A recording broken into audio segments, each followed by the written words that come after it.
Ya baik Bapak Ibu, kita mulai. Assalamualaikum warahmatullahi wabarakatuh.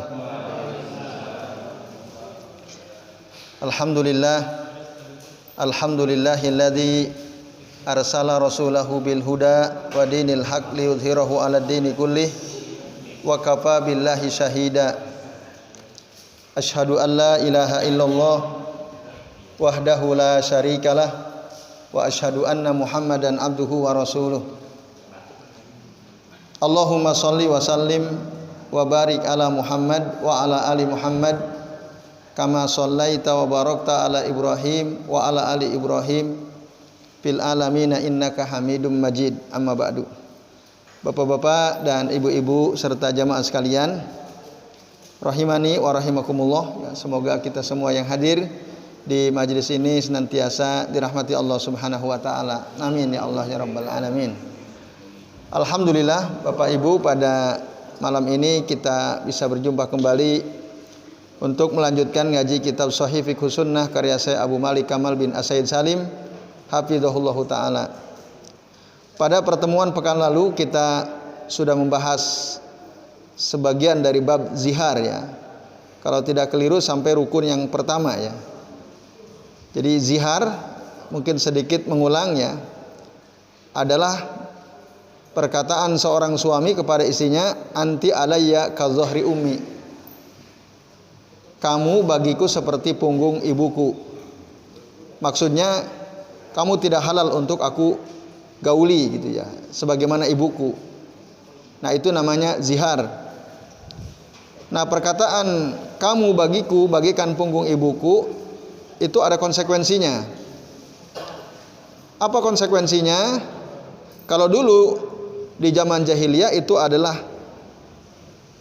kata talak ya, bentuk lain daripada talak, perceraian. Tapi dalam Islam diperbaiki, zihar tidak sama dengan talak. Nah, zihar itu konsekuensinya seorang suami berarti dia tidak boleh menggauli istrinya. Tergantung ziharnya muabbad atau muakkad ya. Ziharnya itu hanya dalam jangka waktu tertentu. Misalnya engkau bagiku bagaikan punggung ibuku selama bulan Ramadan misalnya. Berarti itu muakkad. Tapi kalau si suami mengatakan, wahai istriku, kamu bagiku bagaikan punggung ibuku selama-lamanya, berarti itu muabbad berarti. Nah, konsekuensinya berarti si suami tidak boleh menggauli istrinya. Ya, kecuali dia harus membayar kafaroh. Nah, dan kafaroh zihar itu berat. Ya, bapak-bapak dan ibu-ibu serta jamaah sekalian, azani Allah wa iyyakum ajmain. Apa kafarohnya? Ada 3 alternatif. Alternatif yang pertama, membebaskan budak. Kalau tidak punya uang untuk itu, puasa 2 bulan berturut-turut. Ya. As-saumu sahrain mutatabi'ain. Kalau tidak bisa puasa berturut-turut 2 bulan, maka it'amu sittina miskinan, memberi makan 60 orang miskin sebagaimana disebutkan dalam surah Al-Mujadalah. Nah, ibu-ibu dan bapak-bapak serta jamaah sekalian, zihar itu terjadi apabila rukun-rukunnya terpenuhi. Nah, rukun zihar itu ada 4. Kemarin kita sudah membahas rukun yang pertama, yaitu ya, al-muzahir. Al-muzahir itu artinya suami, orang yang melakukan zihar. Kita sudah bahas kemarin. Nah, sekarang kita akan melanjutkan ar-ruknus tsani, rukun yang kedua. Ya, yaitu al-muzaharu minha, atau suami, istri yang dizihar. Nah, dalam zihar selain harus ada suami, tentu harus ada istri sah yang dizihar. Sah secara syariat gitu ya. Di mana mereka memang memiliki ikatan pernikahan yang sah. Jadi hubungan ya rumah tangga mereka betul-betul tegak karena didahului oleh akad nikah yang sah. Apabila ada suami yang sah, istri yang sah, maka zihar terjadi, bisa terjadi. Nah, jadi zihar itu terjadi pada seorang wanita yang memang mungkin ditalak gitu. Selama talak itu masih tolak raj'i dan masih dalam masa iddahnya. Lalu bagaimana kalau yang dizihar itu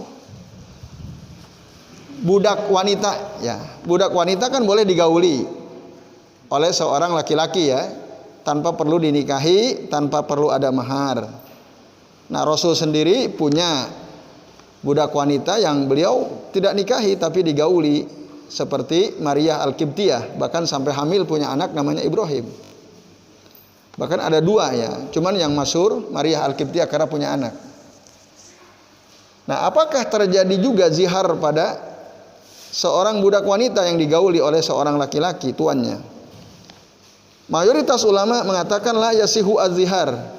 La yasihu zihar al-amati li adami dukhuliha fi qaulihi ta'ala walladzina yudhahiruna minkum min nisaihim. Surah Al-Mujadalah ayat 2. Tidak ya. Kalau budak wanita itu tidak sah zihar. Artinya tidak terjadi zihar. Karena budak wanita itu tidak masuk dalam kategori min nisaihim yang disebutkan dalam surah Al-Mujadalah ayat kedua itu. Jadi yang dimaksud min nisaihim di situ istri kalian atau isi-isi mereka. Budak itu bukan istri. Ya selir barangkali bisa disebut selir ya kalau dalam bahasa Jawa ini. Nah, makanya karena dia bukan istri tidak ada zihar.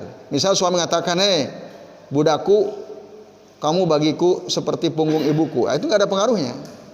Tidak ada pengaruh konsekuensi apapun. Menurut mayoritas ulama. Tapi menurut Imam Malik rahimahullah, yasihu zihar minal amah li umumi lafdhin nisa. Enggak sah. Tetap sah kalau ada seorang tuan yang sudah menggauli budak perempuannya, lalu dia mengatakan kepada budak si perempuannya itu, "Wahai budakku, kamu bagiku bagaikan punggung ibuku." Terjadi zihar. Karena kan al-amah termasuk juga wanita. Karena keumuman lafaz an-nisa ya, wanita itu masuk baik istri maupun budak. Makanya di dalam surah Al-Mujadalah ayat 2 Allah menggunakan kata nisa, bukan jauzah, bukan zaujah, bukan min zaujatikum, bukan, tapi min nisa, min zaujatihim, bukan, tapi min nisaihim. Itu argumen Imam Malik. Kalau dilihat dari sisi bahasa itu mencakup ya istri ya budak bisa. Baik, itu. Kemudian rukun yang ketiga, Bapak Ibu, adalah al-muzahara bihi, ay al-musabbah bihi, atau adanya orang yang diserupakan dengan istri. Orang yang diserupakan dengan istri. Nah, tadi kalau suami mengatakan kepada istrinya, "Istriku, kamu bagiku bagaikan punggung ibuku." Berarti yang diserupakan dengan istri siapa di situ? Ibu. Nah, penyerupaan suami ya. Suami menyerupakan istrinya dengan orang yang haram dia nikahi atau dengan mahramnya, itu ada 3 gambaran ya. Yang pertama, suami menyerupakan istri dengan ibunya. Tadi anti alayya ka zahri ummi. Nah, ini semua ulama sepakat.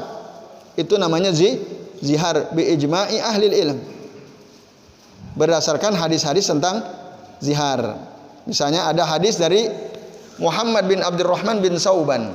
Beliau cerita, anna Salman bin Sukhr al-Ansari ya, ahadu bani Bayadhah radhiyallahu anhu, ja'ala mar'atahu alaihi ka dhahri ummi. Dia menjadikan isinya seperti punggung ibunya hatta yumdi Ramadan, sampai selesai Ramadan. Jadi ini muakkad ya. Salman bin Sokhr al-Ansari pernah menzihar isinya, tapi hanya selama bulan Ramadan. Ternyata baru setengah bulan udah nggak tahan. Pertengahan Ramadan hasratnya muncul dari Salman bin Sokhr al-Ansari. Dia ingin menumpahkan syahwatnya ya kepada siapa lagi kalau bukan ke istrinya. Maka akhirnya isinya padahal sudah dijihar. Akhirnya nggak kuat lah. Karena tidak kuat, akhirnya digaulilah di pertengahan bulan Ramadan. Tapi bukan siang hari loh ya, malam. Kalau siang nggak boleh ya. Kalau itu kafarohnya double kalau siang. Nah ini malam. Akhirnya fa'ata Rasulullah sallallahu alaihi wasallam wa fadzakara dzalikalah. Salman bin Sokhr al-Ansari pun mendatangi Nabi lalu menceritakan tentang hal tersebut. Akhirnya Nabi bilang, "Atik raqabah." Kalau begitu, ya engkau bebaskan budak. Berarti karena dia telah melanggar ziharnya kan? Qala ajiduha.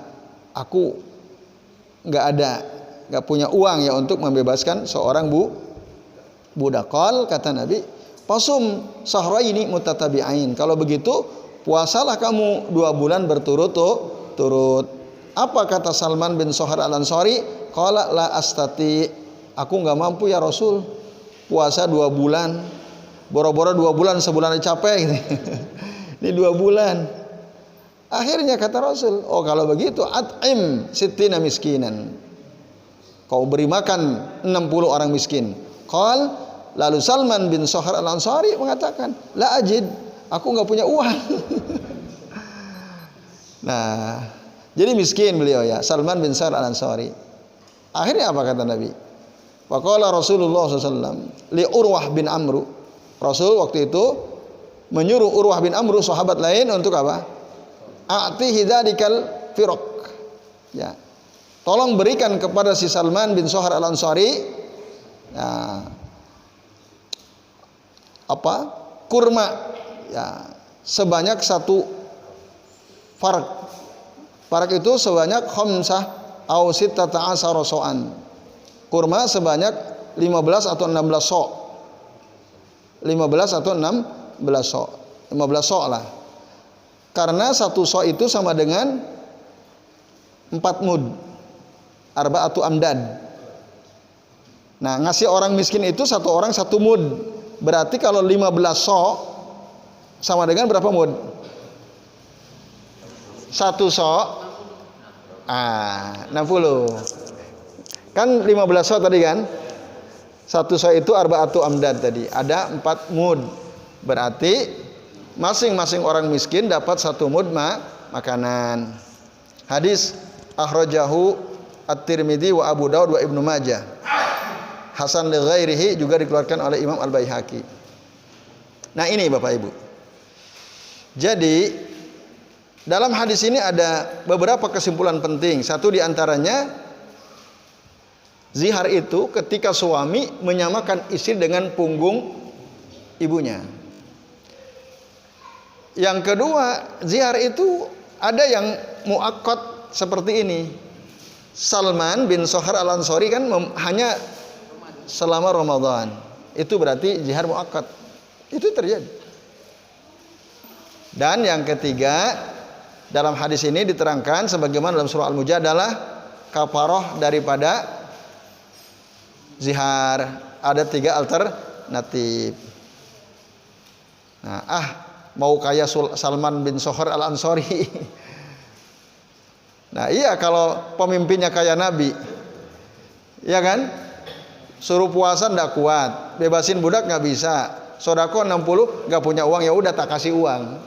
Nah, itu kalau pemimpinnya paham begitu. Nah, kalau nggak paham siapa yang nanggung? Ya dia sendiri. Nah, maka jangan macam-macam dengan zihar. Oke, itu satu.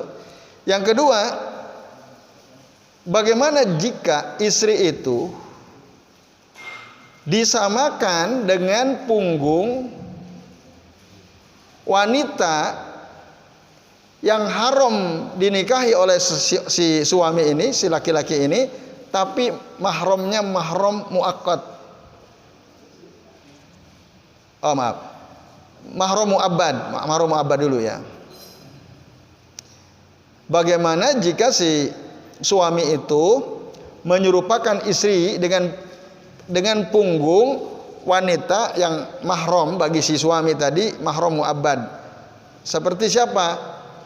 Saudara kandung perempuannya, bibinya, neneknya, gitu. Itu kan semua mahram muabbad ya. Saudara perempuan, adik atau kakak, bibi dari pihak ibu atau ayah, al-ammah atau al-khalah, al-jaddah ya, baik dari pihak ibu atau ayah misalnya. Itu wanita-wanita yang haram, mahram muabbad. Nah, bagaimana hukumnya jika misalnya si suami itu mengatakan kepada istrinya, wahai istriku, engkau bagiku seperti punggung adik perempuanku. Nah, jadi bukan dengan ibunya, tapi disamakan dengan adik perempuannya. Gitu. Apakah itu terjadi zihar? Ada dua pendapat. Pendapat pertama mengatakan la yakunu az-zihar illa bil wal jaddah. Zihar tidak terjadi kecuali jika si istri diserupakan dengan ibu atau nenek. Kalau dengan bibi, dengan keponakan misalnya, dengan saudara kandung itu enggak. Nah, ini menurut kaul al-Imam Asy-Syafi'i dalam kaul qadim dan mazhab az-Zahiriyah, termasuk pendapat yang dipilih oleh al-Imam As-Sun'ani rahimahumullahul jami'. Apa alasan mereka? Mereka mengatakan li'anna an-nass lam yarid illa fil ummi wal jaddah. Karena dalilnya tidak ada kecuali ibu atau nenek gitu. Nah, ini Bapak Ibu dan jamaah sekalian, a'adzanillahu wa iyyakum ajmain. Qalu, mereka berkata, wa ma dzakara min ilhaqi ghairi habba bil qiyas mulahadhatul makna wa la yantahidu dalilan ala al hukam. Jadi siapa yang diikutkan disamakan dengan ibu dengan kias gitu ya, itu nggak bisa jadi dalil. Kata pendapat yang pertama tadi al-Imam As-Sun'ani madhhab al-Zahiriyah, termasuk al-Imam Asy-Syafi'i di kaul qadimnya. Pendapat kedua, mereka mengatakan terjadi zihar, sama aja. Jika suami mengatakan kepada istrinya, istriku engkau bagaikan punggung ibuku, atau wahai istriku bagiku engkau bagaikan punggung bibiku, atau punggung kakak perempuanku misalnya, itu terjadi zihar. Ini pendapat mayoritas ulama, di antaranya dari kalangan tabi'in Hasan al-Basri atau As-Sa'bi, An-Nakhai, Az-Zuhri, As-Sauri, Al-Auza'i, Abu Hanifah, Imam Malik, Imam Syafi'i. Dalam kaul jadidnya termasuk Al-Imam Ahmad. Apa hujah mereka? Satu, karena wanita-wanita tadi, saudara kandung, adik atau kakak perempuan, bibi atau nenek atau keponakan, mereka itu mahram disebabkan karena mereka keluarga dekat, bil qarabah. Fa'as bahunnal maka mereka ya mirip dengan ibu gitu. Jadi terjadi zihar. Nah, lalu mereka membantah pendapat yang pertama. Telah datang dalam Al-Qur'an surah ya, Al-Mujadalah ayat kedua. Ya. Di mana ada ayat berbunyi wa innahum la yaquluna munkara minal qauli wa zura. Sesungguhnya mereka betul-betul mengatakan ya, kemungkaran dari ucapan dan kebohongan. Nah, Jadi kalau ada orang mengatakan, istriku kamu bagaikan punggung bibiku, bagaikan punggung adik perempuanku atau kakak perempuanku. Nah, ini terjadi gitu. Karena ya itu suatu kebohongan. Mana mungkin istri sama dengan adik perempuan? Mana mungkin istri sama dengan bibi? Tidak. Ini namanya al-qaul zur. Ya. Nah, jadi menurut pendapat kedua, zihar juga. Tidak harus dengan ibu. Dengan wanita yang bukan mahram, yang mahram, itu juga termasuk zihar. Nah itu. Kemudian dikaitkannya hukum dengan ibu itu tidaklah mencegah tetapnya hukum pada selain ibu selama mereka mahram. Jadi wanita-wanita mahram selain ibu ya sama seperti ibu. Jadi kalau ada suami mengatakan istriku engkau bagaikan punggung adik perempuanku, ya sama gitu. Nah, lalu kata saya Abu Malik Kamal bin As-Said Salim, wa hadzal qaul qawi muttajih. Ini perkataan ini kuat. Pendapat kedua ini yang kuat ya. Apalagi di dalam dalil tidak ada ya laisa fihi anna zihar la yakunu illa bil bahwa zihar tidaklah terjadi kecuali dengan ibu. Itu enggak ada keterangan dalam dalil. Nah, yang ada memang penyebutan kata ibu itu jelas. Tapi itu bukan berarti kalau disebut selain ibu enggak boleh. Enggak begitu. Wallahu a'lam kata beliau. Nah, maka dengan demikian sama saja dalam hal ini apakah ibu yang diserupakan dengan istri, apakah ibu atau saudara perempuan atau bibi atau saudara sepersusuan bisa juga, atau keponakannya mahram mu'abbad. Yaitu Bapak Ibu dan jemaah sekalian. Jadi sama. Selama memang yang ada di hati si suami tadi ya dia menzihar istrinya. Artinya dia ingin mengatakan bahwa bagiku kamu tidak halal untuk aku gauli gitu. Lalu dia ngomongnya dia serupakan dengan adiknya atau dengan keponakan atau dengan bibi misalnya. Yeah. Lalu bagaimana jika diserupakan? Waktu menzihar itu diserupakan dengan wanita mahram tapi muaqqat. Bapak Ibu ada yang tahu siapakah wanita yang mahram muaqqat itu? Ipar. Siapa lagi? Yang mahram muaqqat. Bagi laki-laki ada wanita-wanita dia menjadi mahram baginya tapi dalam jangka waktu tertentu. Satu ipar. Siapa? Kalau mertua abadi apa muaqqat? Muabbad. Kalau mertua muabbad. Anak tiri tergantung. Bisa muaqqat, bisa muabbad. Kalau anak tiri bisa muaqqat, bisa muabbad. Muaqqat jika ibunya belum sempat digauli lalu cerai, anak tiri halal dinikahi. Tapi kalau ibunya sudah digauli jadi mahram muabbad. Yang mutlak mahram muaqqat. Siapa itu? Saudara tiri. Saudara tiri itu haram dinikahi atau tidak Bapak Ibu? Saudara tiri. Gimana saudara itu? Saudara seayah gitu. Bukan saudara saya nikah dengan janda, janda punya anak, saya punya anak. Nah, oke. Bapak Ibu dan jemaah sekalian, boleh enggak nikah dengan saudara tiri? Misal gini, ada laki-laki duda, perempuan janda. Ini masing-masing bawa anak. Anaknya udah dewasa semua. Lalu bapak ibunya nikah, anaknya kok seneng juga gitu, sama-sama seneng.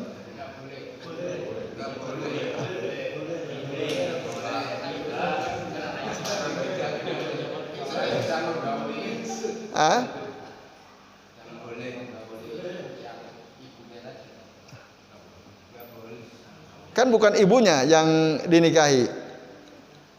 Yang dinikahi siapa? Saudara tiri, anak daripada ibunya. Nah ini Bapak Ibu dan jemaah sekalian, apakah saudara tiri itu mahram? Nah, ini ya penting untuk dijelaskan ya. Nah, saudara tiri itu macam-macam kan? Ada saudara tiri seayah. Paham ya, saudara tiri seayah? Ayahnya sama ibunya beda. Kan saudara tiri juga. Atau ada saudara tiri seibu. Mungkin nggak seibu? Ibunya sama, bapaknya beda. Ya kan? Iya kan, ada kan? Nah, kalau saudara tiri dalam arti 1 dan 2, ini mahram. Mu'abbad, tidak boleh. Karena ada ikatan darah kan, seayah atau seibu kan. Tapi kalau tidak ada hubungan darah, itu bukan mahram. Boleh. Jadi bahkan mereka menikah pada waktu yang sama, bapak sama ibunya, anak sama anaknya. Karena nggak ada ikatan darah, itu boleh. Nah, jadi saudara tiri tergantung. Saudara tiri seayah, seibu, atau tidak ada hubungan darah. Kalau saudara tiri tak ada hubungan darah, itu boleh. Boleh menikah. Bahkan menikah di waktu yang sama boleh. Nah, kan nggak repot tuh kalau begitu kan. Nah, itu. Nah, yaitu bapak-bapak dan ibu-ibu serta jamaah sekalian, a'azani Allah wa iyyakum ajmain. Iya. Iya. Jadi ibuku mertuaku. Nah, bapakku mertuaku. Iya. Double status jadinya ya. Iya, tapi secara syariat karena nggak ada hubungan darah jadi halal. Jadi halal. Apa? Adat harusnya tunduk pada syariat kan? Ya, harusnya tunduk pada syariat. Itu kan tergantung pertimbangan etis masing-masing aja. Aku nggak enak. Lo kalau udah cinta piye? Sama-sama seneng kan? Sama-sama seneng. Bahkan mungkin yang jatuh cinta anaknya dulu. Akhirnya Pak, itu pacarku ibunya janda loh Pak. Udah sekalian aja kan gitu. Wah kayaknya dia baik banget loh Pak gitu. Ya selama tidak ada hubungan darah. Ada hubungan darah atau tidak tadi kan? Nah, yang menyebabkan jadi mahram kalau ada hubungan darah. Kalau tidak ada, tirinya tidak ada hubungan darah, maka bukan mahram. Boleh dinikahi. Yaitu. Tentu tidak sepersusuan, tidak sepersusuan. Baik itu. Berarti siapa lagi tuh yang mahram muakkad? Tadi kan belum kejawab yang mutlak ya. Tadi siapa yang sudah menyebutkan mahram muakkad tuh? Ipar, baru satu ipar. Siapa lagi?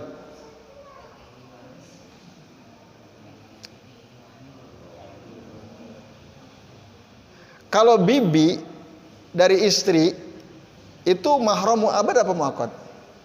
Bibinya istri. Bibinya istri. Istri kita punya bibi. Itu mahram mu'abbad atau muakkad?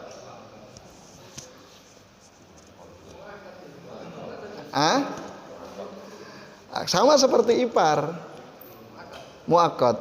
Ya. Kita punya istri kita punya bibinya itu seusia istri kita, ya kan? Seusia istri kita, sama-sama masih muda kan ada. Kita cerai, mungkin meninggal dunia istri kita, lalu kita menikah dengan bibinya, boleh nggak? Boleh. Nah, jadi bibi dari istri itu juga mahram muakkad. Ada lagi, siapa lagi? Ada satu lagi, mutlak ini mahram muakkad. Istri orang. Istri orang. Istri orang itu mahram muakkad. Boleh nggak kita menikahi istri orang? Selama statusnya dia masih punya suami, haram. Haram. Iya, tapi kalau dia udah cerai, boleh. Nah, itu mahram muakkad. Haramnya hanya dalam jangka waktu tertentu. Nah, lalu pertanyaannya, Bagaimana jika si suami menyamakan istrinya dengan wanita yang mahram tapi mahram muakkad? Misalnya, kamu itu seperti bojone koncoku gitu ya. Seperti istrinya temanku kan itu. Nah, itu bisa jadi zihar nggak? Kan itu. Nah, di sini diterangkan ada dua pendapat juga. Pendapat pertama, mereka mengatakan la yakunu ziharan. Enggak, itu tidak terjadi zihar. Ini menurut mazhab Al-Hanafiyah wa Syafi'i dan riwayat dari Muhammad. Ini mazhab Az-Zahiri ya. Karena apa? Mereka bukan mahram abadi. Maka penyerupaan dengan mereka ya, itu tidak terjadi zihar. Gitu. Tidak terjadi zihar. Sementara menurut pendapat kedua, ya terjadi tetap. Jadi kalau ada suami mengatakan kepada istrinya, wahai istriku, kamu seperti punggung istri temanku. Ya maksudnya dia kesal kan, menyerupakan istrinya dengan istri temannya. Emosi gitu, ya kesal. Artinya kan konsekuensinya berarti aku tidak mau menggauli dirimu, sebagaimana aku tidak mungkin menggauli istri temanku kan begitu. Nah itu terjadi zihar menurut mazhab Malikiyah dan riwayat Imam Ahmad. Ini merupakan mazhab inda mutaakhiri al-Hanabilah. Menurut para ulama mazhab al-Hanabilah yang terakhir ya, yang belakangan. Nah ini bapak-bapak dan ibu-ibu serta jemaah sekalian. Clear ya, ada dua pendapat.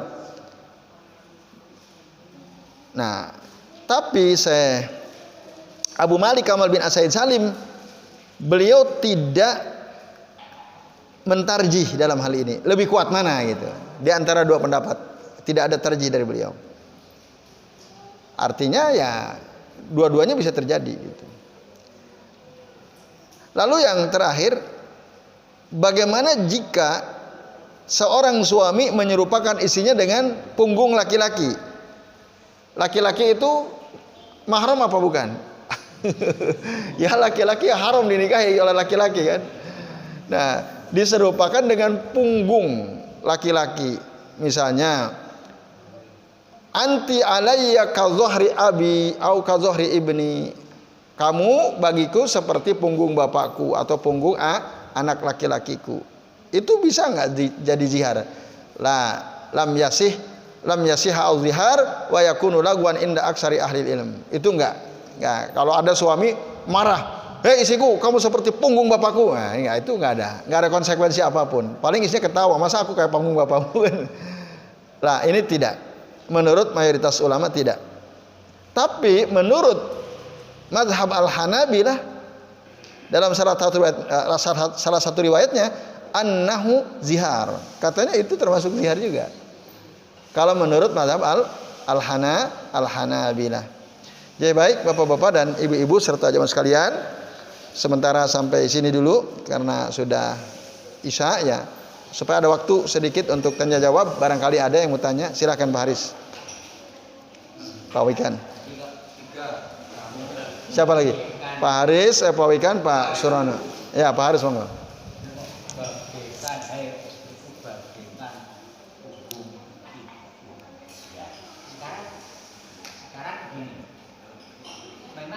Istriku ini betul-betul mirip seperti rupanya itu seperti itu. Tapi mirip dari sisi apa? Rupa terus dia. Rupa terus? Ya gerak-gerik kan seperti ini. Tapi kan dia tidak dalam kemarahan. Dia mengatakannya kok oh iya seperti bukan bagikan tubuh ya. Itu termasuk zihar. Ya. Pak Wikan enggak?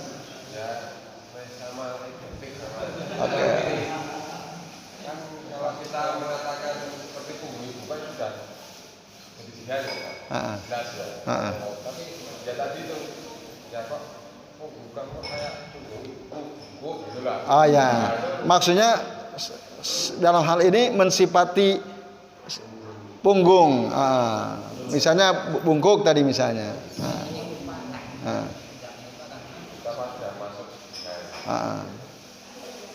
Ya, baik. Terima kasih Pak Wikan. Monggo Pak Surono. Masalah pengakuan budak. Budak itu sebenarnya kinerjanya diakui pemerintah atau orang kaya atau istilahnya berapa perusahaan ataupun apa pengakuan budak. Budak. Karena sekarang juga tidak hanya budak, tapi penghitungan kapal dihitung membebaskan budak. Di antaranya.